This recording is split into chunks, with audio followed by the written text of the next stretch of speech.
Well, the message was clear. Community leaders, residents, and parents say they don't feel like their children are safe, and they say that's a problem the New Orleans Parish school system needs to fix. And school should not be like that. It should be safe. Earlier this week, a video posted on social media showed two young girls fighting on a bus after school. At one point, one of the girls gets off the bus and returns with what appears to be a gun in her hand. What I saw with that child grabbing the gun was a cry for help. I did not see a child who knew in that moment what she was doing. Community activists are calling on city officials to do more to prevent these things from happening yet again. It's funny that we're asking a 12-year-old to be law-abiding, but adults who get paid and run systems, we don't look at them and ask them to be law-abiding, and that's ridiculous. Back in November of 2021, 13-year-old Tiara Perkins was also a student at Akili Academy who was faced with ongoing battles of bullying. It hurt me to my soul.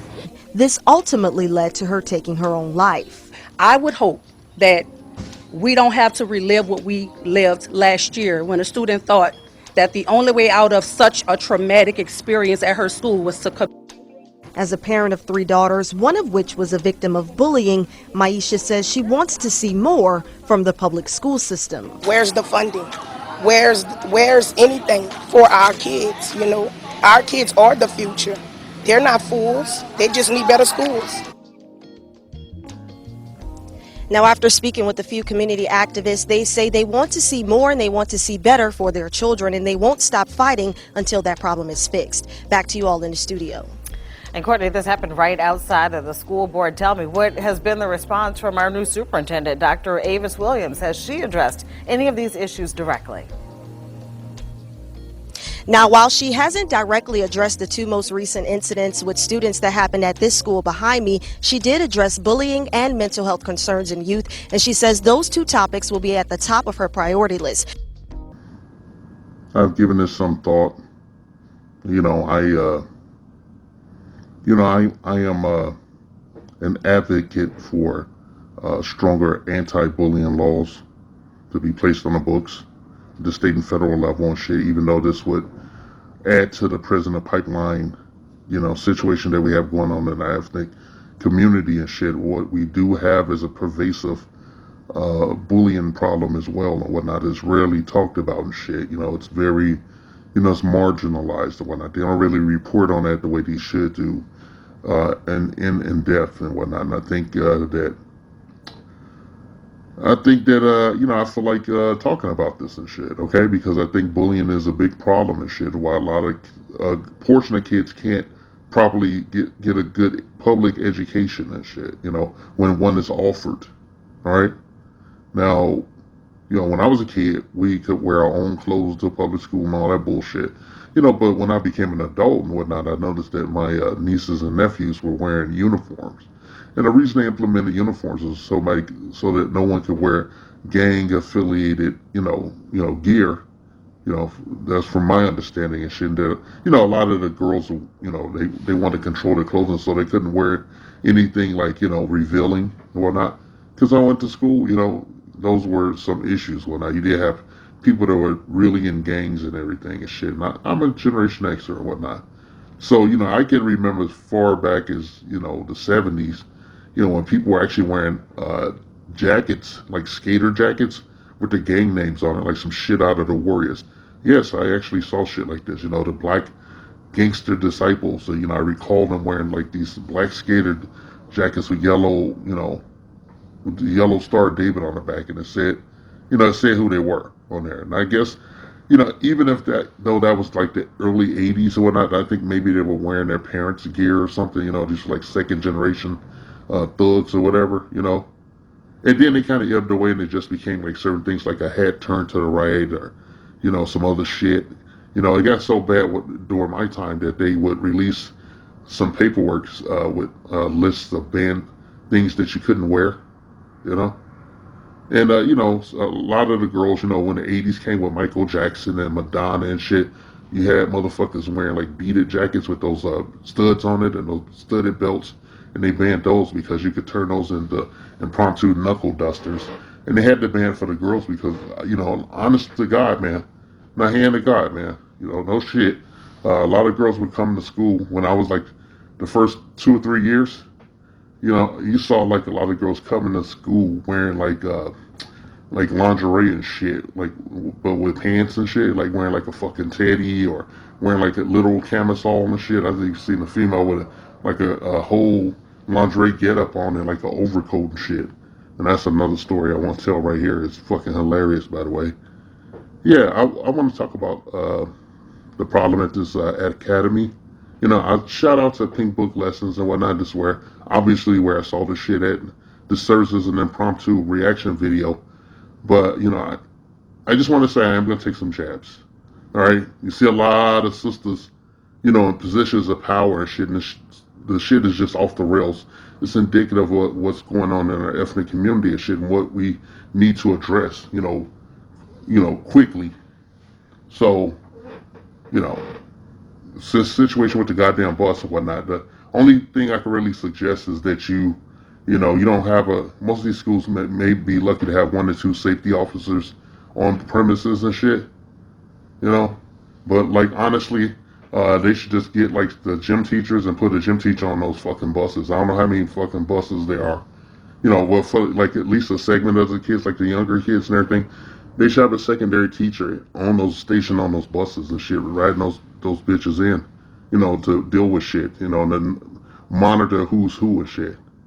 You see, one of the problems with the pervasive bullying in these schools is that these people are hiding in plain sight and shit, okay? All these motherfuckers, these mongrel motherfuckers, these inbred heads and shit in our community, these Pookies and Ray Rays and whatever, the Sharkeishas and all these other motherfuckers are hiding in plain sight and shit. Nobody's gonna, identify them as shit. That's the first thing you do. That's the first thing you do. You start identifying these people. You start saying their fucking names. They always talk about bullying and shit, but they don't say their fucking names and shit. I don't think nobody in the hood is worrying about catching a lawsuit and shit from somebody else's parents and shit. Alright? The schools at the top of the year, before those kids come in, they need to sign a behavioral waiver and shit that says like, it's kind of like a 3 strikes and you're out. I know, Biden and everything. 3 strikes and you're out, deal. Alright? A behavioral waiver that they will be put out of school and shit, that they will be prosecuted if they engage in pervasive bullying and shit, up to and including physical confrontation and shit. Now, on the first bullying incident, you give them a fucking warning. On the second one, you remove them from their class and shit. You take the motherfuckers to the cafeteria or the gymnasium and shit where they get their assignments and shit, where they remote get their assignments. You have a substitute administer assignments to them in the middle of the fucking, if it's humanly possible, on the gym floor or something, or someplace, someplace separate and shit. You call their parents in and shit, when on that second strike, you call them motherfucking parents. If they bullshitting around, you send them kids home. You put surveillance equipment on your buses, okay? You put surveillance equipment in everything that involves the student, because this is an insurance problem as well. All right, you put cameras all around the campus and shit to catch this stuff. And first and foremost, and above all else, identify the bullies and whatnot. Make a collection of them and then remove them from the environment. Call their parents. On that third thing, give them an expulsion from the campus, not to return. And I think that like when somebody's doing like some bullying that's involving a physical altercation, you conduct an investigation, a rudimentary investigation, and submit an incident report, and you should notify the local authorities and file charges. Like just automatically call them in, file charges or whatnot. I know it's crazy, but nothing's going to change until you start identifying the villains. All right, nothing's going to change. I listened to this shit. At first I was tripping out about the girl coming back with a gun and shit. It's not unheard of. I've always seen people with guns when I was in school, from grade school to all the way through high school and shit. Things didn't get more civilized until I got into like local college. But I've always seen people with guns, and mostly the majority of them are female, to be honest. So that wasn't shocking to me, but I understood why the girl had the gun. She was tired of this shit, and she wasn't taking it no more. And nobody's looking into that. They're just, the bullies, while all this shit is going on, the bullies are hiding in plain sight. You have to identify them, and you must clean up that academy.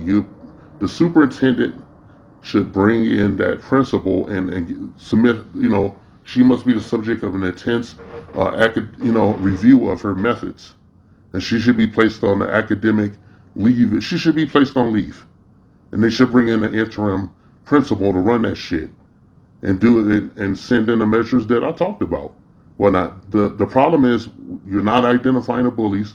You're not cutting out the cancer that's in the class. A lot of these kids do have shitty backgrounds and everything, and I would suffice it to say I think a school counselor should be on the case. All those goddamn school counselors need to check in with their fucking students that they represent. I don't give a fuck how many of them are. I'm like, you better come up with a calendar. You following up with your students. Because I know in high school, most of the time this counselor helped you when you were checking into the high school, but then they just faded away and shit. They didn't really follow up with a lot of kids, and they lost their way and shit. So yeah, I say separate all the motherfucking bullies and shit. If their parents come in making some shit, give them their kid back. Say, okay, well, you and your kid can go. We'll contact our legal team and shit. You want to talk to somebody, we'll have a outside firm that you can call up and you can talk to them motherfuckers. Have them put them on robocalls. But until you identify and remove the aberrant people from the fucking class, ain't nothing you can do. That's gonna force the parents to do something about it and shit. And I think that when you got a kid that's fucked up, when you pull some of these bullies and you see that they come from broken homes, I think that a call should automatically be made to Child Protective Services regarding their condition and everything. And I think they should be subject to a review. Keep extensive records on this bullying and shit. They aren't doing that. They aren't doing their jobs. All of these women in charge have failed. All right, all of these people in charge, I should say, but I won't, because all I see is black women in charge, and they ain't doing shit. They ain't doing shit for these students. They just hemming and hawing and shit. And I'm like, hey, it's time for you to go. It's time for you to go. You're not doing your job. You're failing your job. You're failing these children. They need a safe environment, a bully-free environment. And I will posit that, when you separate those bullies and you put them all together, and gather those fuckers and put them all in the same room with each other. You keep them, don't even let them go to lunch with the other kids. Keep them separate. Whatever they do, even at gym, everything, keep them separate, Just say, hey, we're just separating them. Your child is under review. If you want to help us out with this, come in, or you have the option to remove your child from the school. I hate it, but, these are drastic times. We're dealing with 4 more decades of just mismanagement of children. Those children are your greatest natural resource and shit. I'm reminded of that fucking song we sang at our 8th grade graduation. It was the greatest love of all. Was tased, but not only was she tased, I did not find out until I got to the school premises that my 9-year-old son was also tased. Tamika Calvin is the mother of 2 students at Akili Academy in the Upper Ninth Ward. This morning's incident is the second in the past week regarding students on a school bus from the academy. Today, the operators of the school addressed the incidents. We understand that these incidents that we're talking about that only happened with several of our students, we understand that has sort of shaken our trust a little bit. A trust Calvin says was violated today. When they step foot on that school bus, they are now supposed to be safe because the schools are supposed to be responsible for them, and there's nothing out here to protect these kids. It's not. Justin Brown runs the social media site Empower Your NOLA, and he says that he's spoken with parents and former students of the school. They're saying that particular school is dangerous, meaning if you don't fit in, and this is their words to me, if you don't fit in, you will get bullied. These school operators say that they work to keep kids under their care safe.